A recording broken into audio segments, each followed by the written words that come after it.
Hi everyone. My name is Jerry Wise.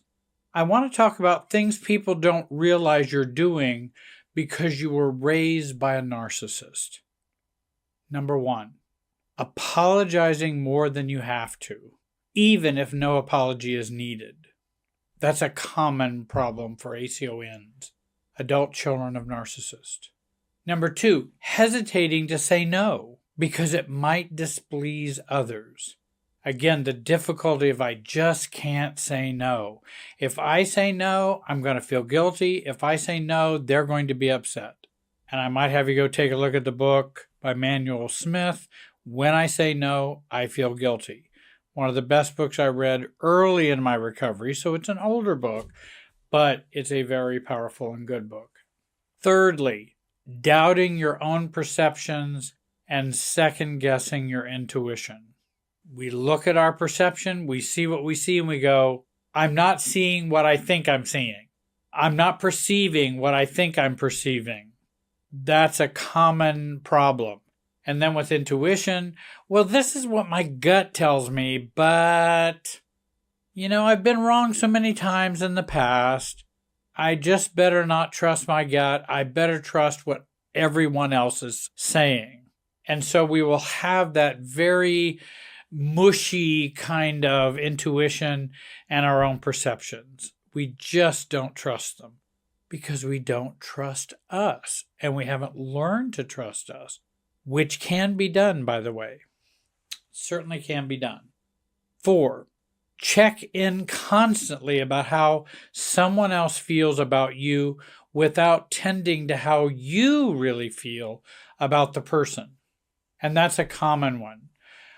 Because our awareness ends up getting reversed.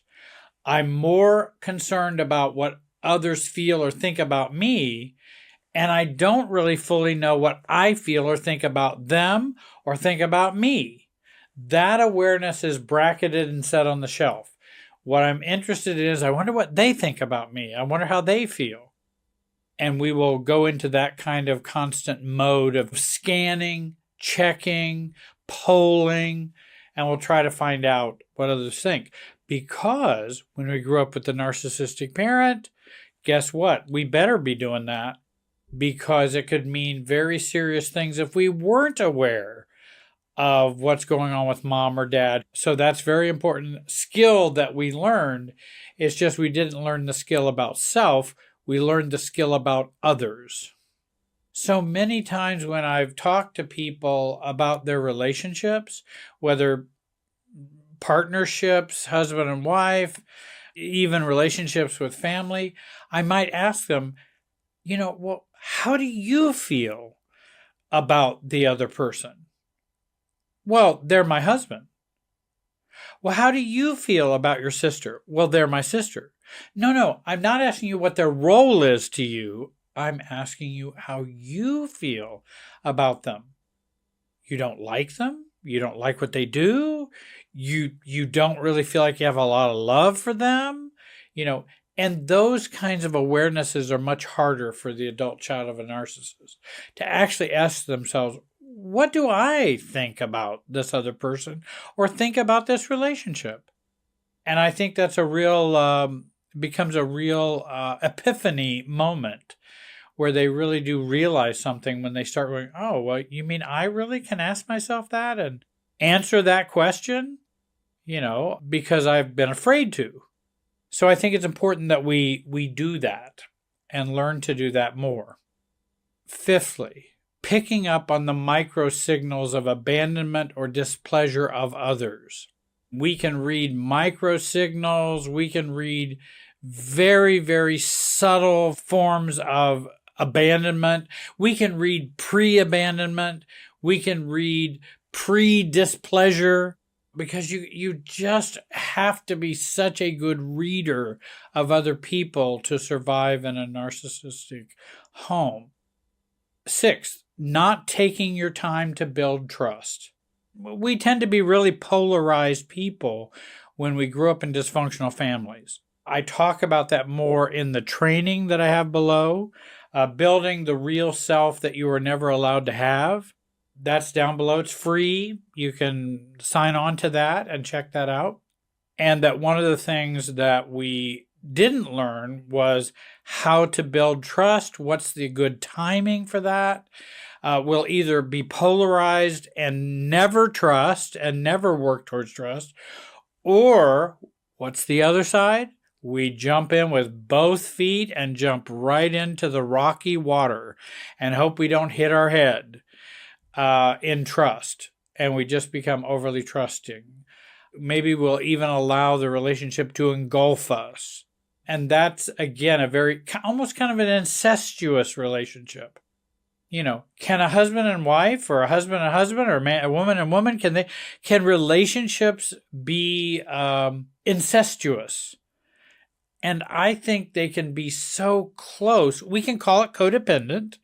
There's lots of names we can call, but boy, incestuous is just, you have too much closeness with a relationship that doesn't call for that much closeness. We want to be very careful about working on trust. How do you build trust slowly and genuinely, and not either jumping in or never putting your toe in the water in terms of trust? Because those are the things we learn growing up in a narcissistic home. 7, having a problematic relationship with uncomfortable emotions like pain and rage, either repressing them completely or allowing them to consume us. And again, that ends up being low self-regulation. We're not regulating ourselves very well. Well, when did we learn to regulate ourselves? We didn't if we grew up with a narcissist as a parent. We did not, because they didn't regulate themselves. So how do we know how to do it? No one sent me that memo. I wasn't taught how to do that. I was only taught through displeasure or punishment, and not really talking about feelings or emotions or how human beings really work. But we didn't know that in our family. We either are enraged or we completely repress it. And again, that polarization is something we can learn to grow out of. And I have an online program where I talk about learning to grow out of that polarization, where you're neither totally repressing the anger or you're overly angry. How do we get in the middle where we can have anger, not act it out, but have it and use it constructively?